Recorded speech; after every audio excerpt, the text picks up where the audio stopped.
In this tutorial, I want to cover how to manage discounts for the different vendors that you have set up in your system.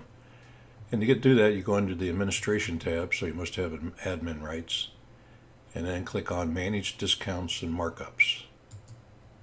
That will open up this form. Now it defaults to showing active discounts only. You can change it if you have any inactive discounts if you want to view them or make them active again. So the way to want to do this is you'll first select the vendor whose discount you want to change. Let's see if we can find somebody here. We'll try National Guard. Somebody brought them up earlier. And when you choose National Guard, if you look under the existing discounts, you'll see a list of all the existing active discounts. Light louver, net, special, those two are included with every vendor. Now you can't change or do anything with these two. They need to stay the same. But anything else you can change or add to. And the way this typically works, you see that it has the name of the discount followed by these numbers, which is basically the month and the year that that discount was originally saved. And then you'll see the discount, 50, 10, and 10, and then the multiplier. So if you want to edit one of these, this is the first time you're running Portal Pro and you need to go in and update your discounts, you just want to change any existing discounts. Don't worry about adding new unless you don't see the one that you want or need, then you'll have to add a new one. But other than that, just use the existing discounts. For example, let's say we want to. Now, when you get to Portal Pro 2, I wanted to mention your discounts are typically set all to 50%. Since we don't know what each vendor gives each one of their distributors as far as discounts, you'll have to go in and edit these yourself. So typically, like I said, you would see for the first time 50 in here and 0.5 as a multiplier. So let's just see what happens when we go ahead and change this. I'm going to go ahead and make it 50%. Now, if they give you a discount like this, 50, 10, and 10, or 50, 10, and 5, 50, 20, and 5, whatever it may be, you'll enter it just like this with spaces between each number. Don't put commas or anything like that. Just use spaces. For example, let's say we want to change this to 50 and 5. So I'll type 50 space 5. Now when I move out of this box, either with the tab key on the keyboard or with my mouse, come down here and click, you'll see this multiplier will change because that will automatically generate the multiplier. So now you see the multiplier is 0.475. This is the important number here. If you don't have a number like this, take that out. Let's say they just give you a multiplier of, let's say your multiplier is 0.5 or 50%. Then just go ahead and type 0.5. And that's all you need. You don't have to worry about the discount here.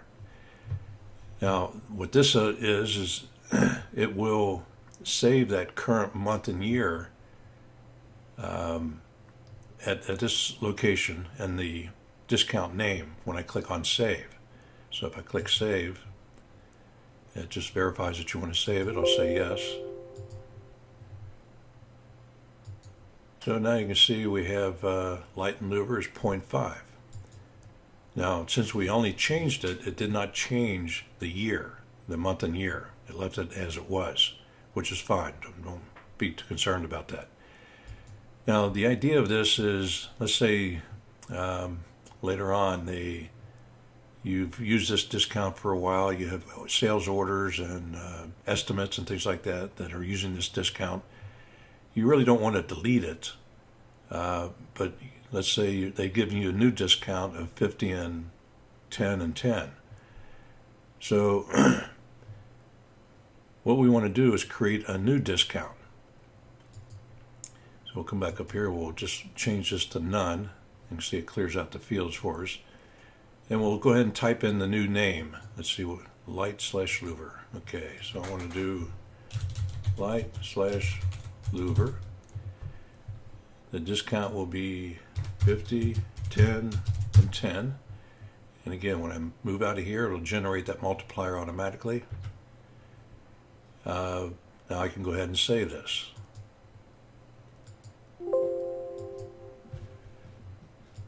So now you can see we have two light and louver discounts in here. We obviously don't need this one anymore, so I'll select this one again. You can see that's the 50%. And I'm going to change this to inactive. So I'll check that box, save it again. And now you can see that no longer shows up in the drop-down. That doesn't mean it's no longer in the system. It just means it's been changed to inactive. So when your sales staff writes up a new order, purchase order, or an estimate, they will no longer see that old discount. They'll only see what are the active discounts in the list. Now, if for some reason you need to see the inactive, maybe something changed or there was a mistake, just go ahead and click Show Inactive. Now when you click the drop down, this will be a list of all the inactive discounts. So if you want to go back and change one back to active, let's say we want to put this one back, we'll go ahead, you can see it's inactive now, we'll change it back to active and then save it. Okay.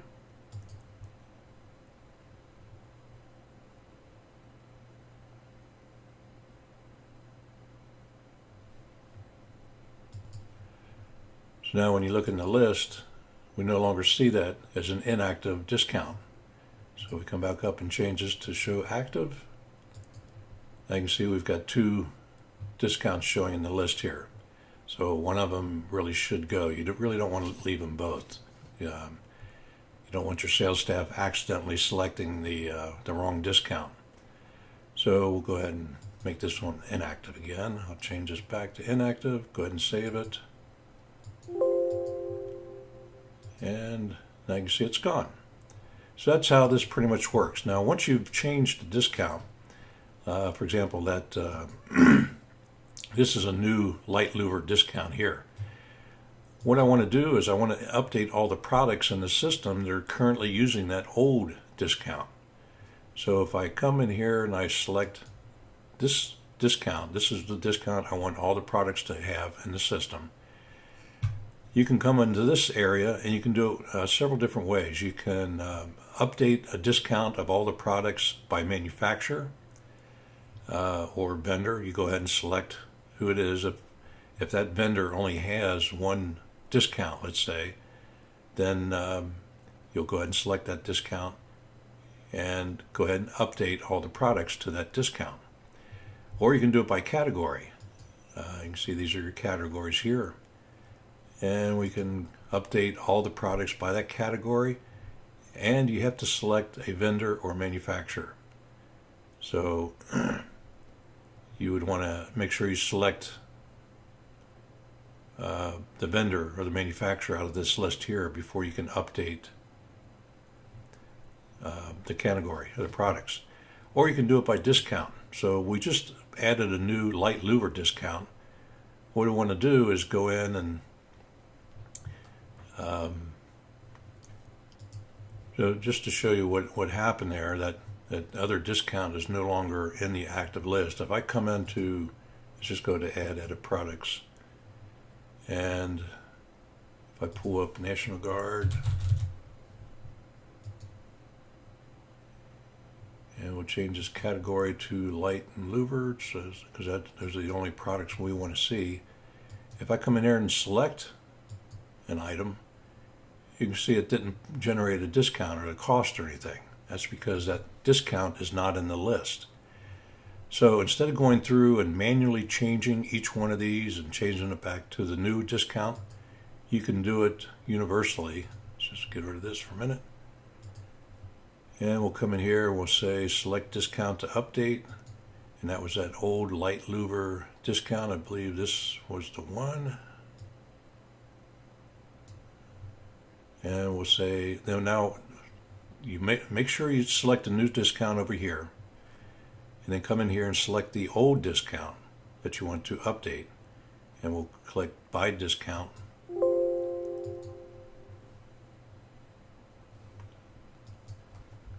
Okay, so if we come back into, we've updated all those products. If we come back into the Add Edit Products, we'll go ahead.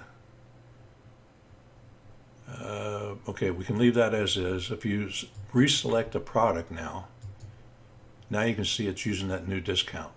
So it did find the discount. All the products in there have been updated. Just going down here randomly, so you can see that everything's been updated. So that'll take care of all of your products, and that's basically how that would work on discounts. And over here you have where you can manage your markups. Again, you have the two same boxes, show active or show inactive. The different account types are listed here. Now you can edit these, you can change them, you can eliminate them. I would make sure you leave special. Don't do anything with special, because that's when you want your sales staff to enter their own markups. So leave that one alone. But any of these others, you can, if I click on contractor, you can see it's set to 90%. And but let's say you want a higher, or maybe you want a lower standard markup to be used by your staff. Go ahead and type in whatever you want here. Let's say 120. If I click save, say yes. Let's go back. We'll select dealer and go back to contractor. So now you can see contractor will automatically use a 120% discount, or markup rather.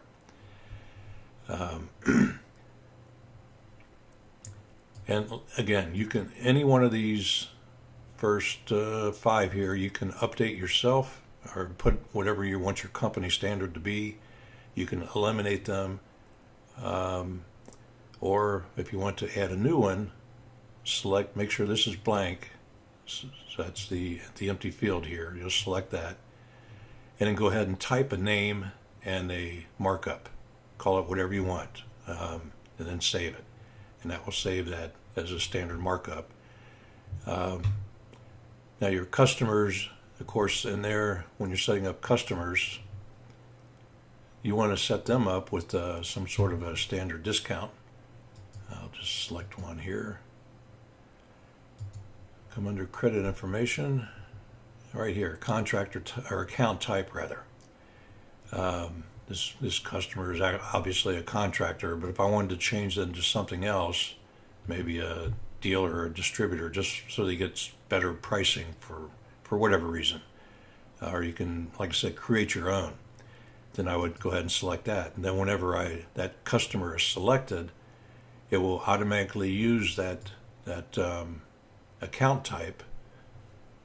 For example, let's see if I come under, we'll open up a sales order. I don't know, test customer. I'm not sure if they have an account type or not. But if I come under product information, yeah, okay. So I can see every time that customer is selected, this field is automatically entered, and it automatically enters the current markup. Now, again, if your sales staff if they need to enter their own markup, just change this to special, and it leaves that blank. Then they can type in their own markup. So that should pretty well cover discounts and markups. Check it real quick. I don't think there's anything else. If you have any questions on this, please give us a call or email. We'd be more than happy to answer your questions. Thanks again.